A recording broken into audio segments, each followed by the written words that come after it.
Man, today I'm going to give away a big secret. I am going to make some meatloaf in a cast iron skillet. Well, this is my go-to Griswold right here, and I'm trying not to overuse it, and I'm trying to pull some of my other skillets out of the closet and put them to use. You can see how smooth this Griswold is. I love it. This was my very first skillet. I didn't know one skillet from another when I got this. I was a young man. This is a Lodge. This is the worst skillet I've ever owned, and I was going to use it just out of nostalgia. But then I remembered this Griswold that I got that is smaller, and I have not used it yet. I've only had this one for about 2 or 3 weeks now. Well, what I'm going to do is I'm going to make a 1.5 pound meatloaf. And God, look how crazy this price is. This is Publix. I can't stand the place. It's outrageous. But anyway, I should have never went in there. I should have known better, but I tricked myself because once I got in there, I was wanting some meatloaf and I had to buy it anyway. All right, so what I'm going to do is take this ground beef. I'm going to grind up a little bit of some onion. Tomato sauce will be going on top of it, and of course put the egg in the center. And this is similar to Dale's. If you're not familiar with this particular brand doesn't really matter, they're all about the same. And of course I got this meatloaf powder mix, and so that's going to be my key ingredients. You can add a few other things, whatever you want to, but what I'm going to do is I've done wiped out this skillet. Before I ever use a skillet, I always wipe them out, and I've got the oven in preheat now, so I'm going to go ahead and put this skillet in there and let it warm up with the oven as well. So that's step number one. Go ahead and get your skillet warmed up. Well, the first thing I did is I took my egg and I've got it with a fork, got it all scrambled up in there, and now what I want to do is take my meatloaf mix, and I'm going to mix that up in there with the egg. And that way, when I mix this all up with the meat, I know that everything is going to mix real thorough throughout the meat. And of course, the meat's real good about sticking anyway to all the seasonings and vice versa. But I tell you what, now I want to add some of my sauce to it. It's similar to Dale's. I know Dale's is more nationwide than some of these other flavors are, so I put about 3 spoonfuls of it. And again, I'm using Johnny Fleeman's sauce, and they're all about the same. But so anyway, I'll stir this till I get a good mixture of it, and then I will put my hamburger meat in there and dice up the onions to the size that I like. And we'll have this ready to go. And I've chopped up my onion and I've got it in this chopper here, so I'm going to put the chopper together, chop it up to the size that I want, and add that to my meat mix that I've made up here.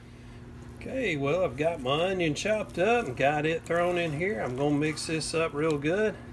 But before I start mixing that, what I want to do is take a little bit of this tomato sauce and get some of that in there. I want to save the rest of this for the topping of the meatloaf, but I do want to get probably close to a half a can. Looks like that's what I've got left, so I'll go ahead and leave this for the topping. So let me get this mixed up, and we should be about ready to pull that skillet out of the oven. Alright, well, I just pulled the skillet out of the oven, so she's got some heat to it. And what I want to do now is just get a little bit of Crisco going on in here.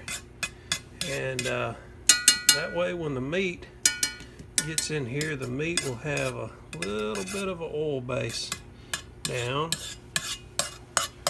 And tell you what, that ought to be enough right there. I can take my pot holder and tilt the skillet around and get that all over the bottom edge. Alright, so now we're ready to add the meat. you can hear that meat sizzle. Hear that? That is good stuff happening right there. So what I'm going to do is I'm going to pack this into this skillet.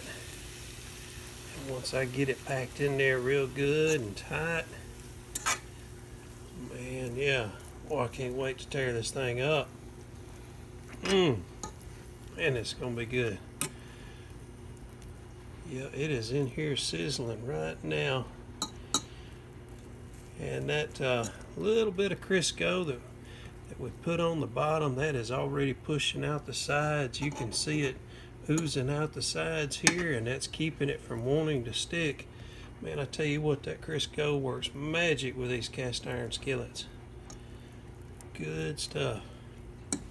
All right, and I did not have to get my fingers all in this, folks. I used a fork to mix it, to blend it, to add ingredients and everything. I've watched people for years, and they would get their fingers and hands all in it and get this stuff all down in their fingernails. Use a fork. Whole lot easier clean up. There's a bowl that I mixed it all up in, so I'm not going to have a lot of cleanup that I'm going to have to do. So now what I'm going to do is I'm going to put a little bit of this sauce on here, and then I'm going to throw it back into the oven. I saved a little bit of sauce in this can, probably about 10%, and I'm going to go back and add that about 10 minutes before I pull it out. So let's go ahead and put this in the oven and get this thing cooking. Well, I'm scheduled to cook this for an entire hour, and I've got right at 15 minutes left to go. So I pulled it out, and I'm going to finish it off pouring the rest of the little bit of sauce on here. And now I can spread this out a little bit with the fork, and I can put this thing back in the oven. Man, I tell you what, this is going to be some good stuff. Can't wait to eat this. Man, look at that. I just pulled this out.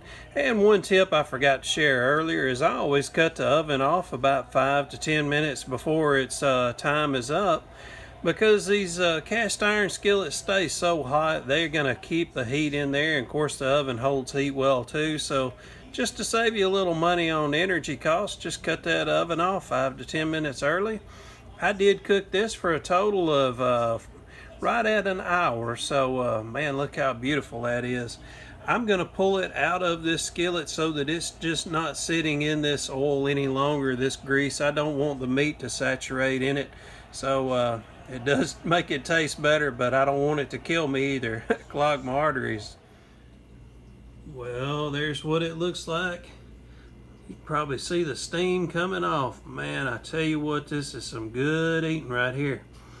Got me some mashed potatoes, some fried okra, and some green beans to go with this. And man, I am telling you what, you cannot beat meatloaf that's been cooked in a cast iron skillet. Good stuff. Folks, I hope y'all enjoyed the video. I sure appreciate y'all spending some time with me. Hit the like and subscribe if you hadn't done so already. Thanks a bunch. Hope to see y'all soon. Take care. Bye-bye.